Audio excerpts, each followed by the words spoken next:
Hello student, আমি আজকে আলোচনা করতে যাচ্ছি সেকেন্ড সেমিস্টারের জেনারেল কোর্সের প্রথম ইউনিটের প্রথম topic sources of the medieval Indian history, মানে মধ্যযুগের ভারতের ইতিহাসের উপাদান। তো ত্রয়োদশ শতাব্দীর বা ত্রয়োদশ শতকের শুরু থেকে অষ্টাদশ শতকের মধ্যভাগ পর্যন্ত সময়কে ভারতবর্ষের ইতিহাসে আমরা মধ্যযুগ বলে জানি। তো প্রাচীন ভারতের ইতিহাস রচনার তথ্যাদি স্বল্পতার জন্য ঐতিহাসিকদের নানা সমস্যার সম্মুখীন হতে হয়। মধ্যযুগের ইতিহাস রচনার ক্ষেত্রে কিন্তু এ ধরনের সমস্যা বিশেষ হয় না। সুলতানি শাসনাধীন ভারতীয় ইতিহাসের প্রচুর উপাদান পাওয়া গেছে। এই উপাদানগুলি হলো যেমন সরকারি দলিলপত্র, সমসাময়িক ঐতিহাসিকদের রচনা, আঞ্চলিক ভাষা ও সাহিত্য, বিদেশি পর্যটক ও বণিকদের বিবরণ এবং মুদ্রা ও শিল্প নিদর্শন প্রভৃতি শ্রেণীতে বিভক্ত করা যায়।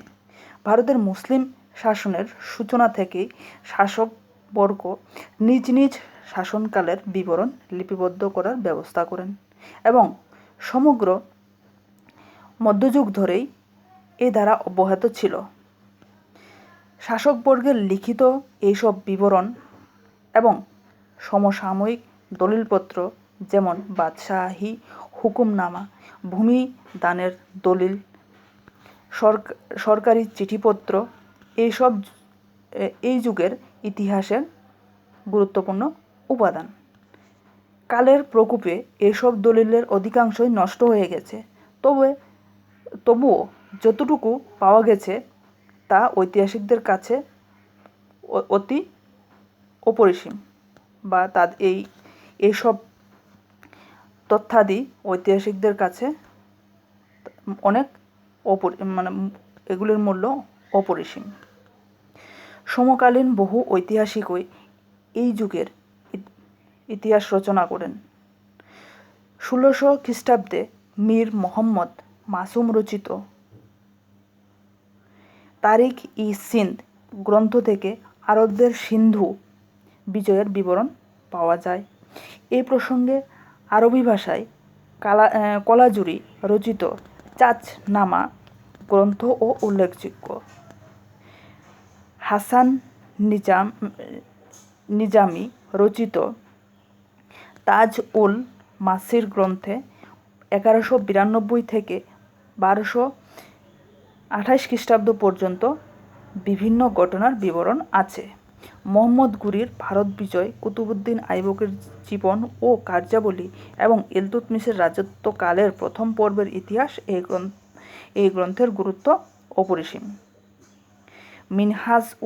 মিনহাজ উজ সিরাজ রচিত তবাকাত-ই-নাসিরি গ্রন্থে মোহাম্মদ ঘুরির রাজ্য জয় থেকে শুরু করে 1260 খ্রিস্টাব্দ পর্যন্ত দিল্লির সুলতানি বিভিন্ন ঘটনার বিশদ বিবরণ পাওয়া যায়।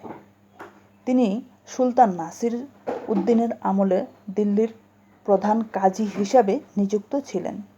এই কারণে তার বর্ণিত ঘটনা ও সাল তারিখ নির্ভুল বলে মনে হয়।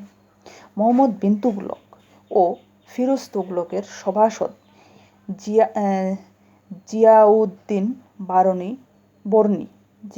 বর্ণী রচিত তারিখ-ই-ফিরোজ শাহী গ্রন্থে গিয়াসউদ্দিন বলবনের রাজত্বকাল থেকে ফিরোজ শাহের রাজত্বকালের প্রথম 6 বছরের বিশ্বস্ত বিবরণ পাওয়া যায়। সম্রাট ফিরোজ তুগলক রচিত ফুতুয়াত-ই-ফিরোজ শাহী নামক 32 পৃষ্ঠার আত্মজীবনীমূলক রচনাটি ফিরোজ শাহের রাজত্বকালের এক বিশ্বস্ত বিবরণ। এই গ্রন্থে তার ব্যক্তিগত ধর্মীয় ধারণা ও শাসন ব্যবস্থার ধারাবাহিক বিবরণ পাওয়া যায়। চতুর্দশ শতকের খ্যাতনামা ঐতিহাসিক খাজা আবদুল্লাহ মালিক ইসামি রচিত ফুতুহ-উস সালাতিন গ্রন্থে সুলতান মাহমুদের আমল থেকে মোহাম্মদ বিন তুগলকের আমল পর্যন্ত ঘটনার বিবরণ আছে। সুলতান ফিরোজ তুগলকের স্নেহধন্য শামস-ই-সিরাজ আসিফ রচিত তারিখ-ই-ফিরোজ শাহী গ্রন্থটি ফিরোজ তুগলকের রাজত্বকালের মূল্যবান উপাদান হিসেবে স্বীকৃত। লোদি বংশের ইতিহাসের উপাদান হিসেবে আব্বাস শেরওয়ানি রচিত তারিখ-ই-শেরশাহী, নিয়ামত উল্লাহ রচিত মাখজাজ-ই-আফগান এবং আবদুল্লাহ রচিত তারিখ-ই-দাউদি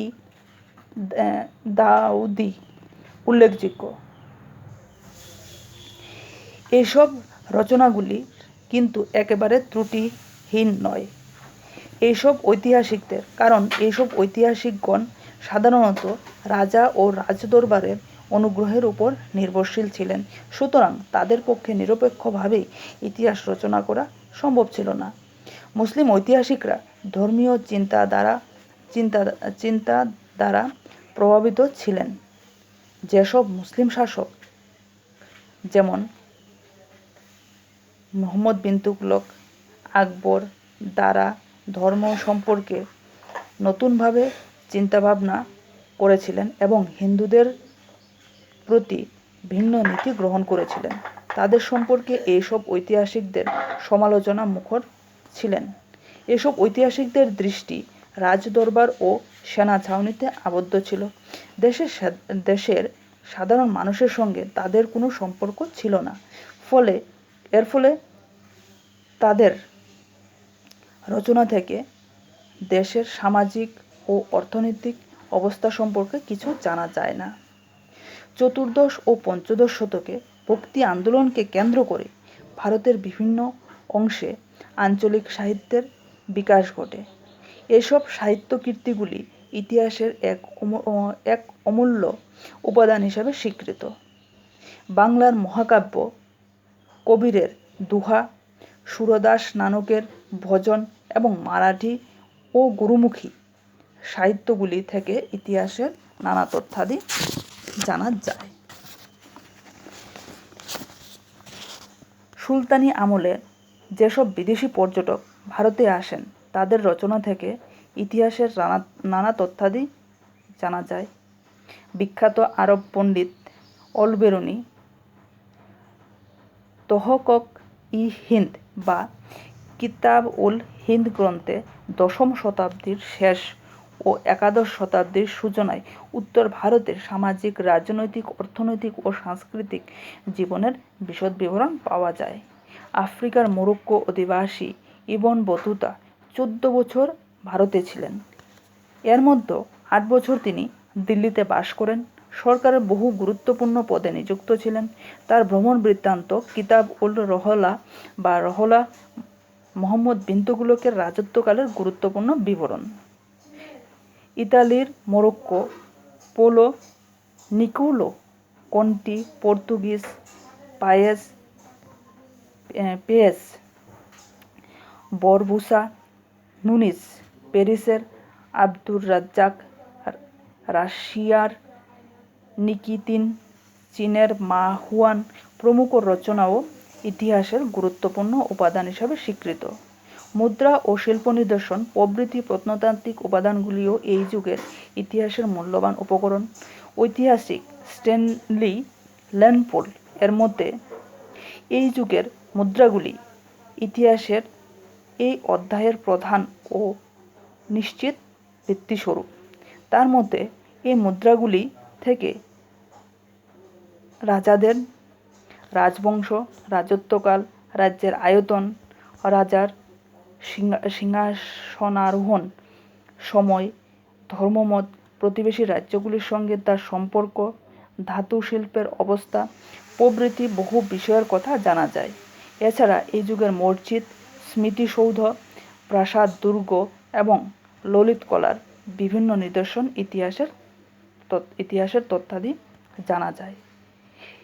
এসব বিভিন্ন উপাদানগুলি সত্ত্বেও যে সঠিকভাবে আমরা এর সঠিক